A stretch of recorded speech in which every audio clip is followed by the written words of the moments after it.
Welcome to Brain Vision. So the total kinetic energy is simply equaling the translational kinetic energy plus the rotational kinetic energy. And so this would be equal to 1/2 mv squared plus 1/2 times the moment of inertia I omega squared.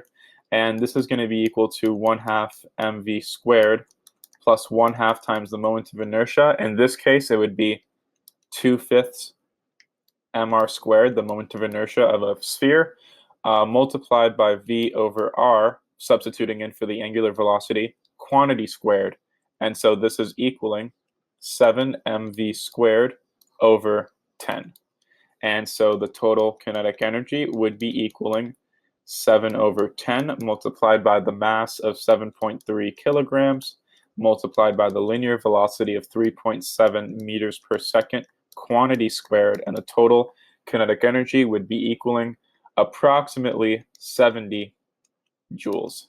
This would be our final answer. That is the end of the solution. Thank you for watching.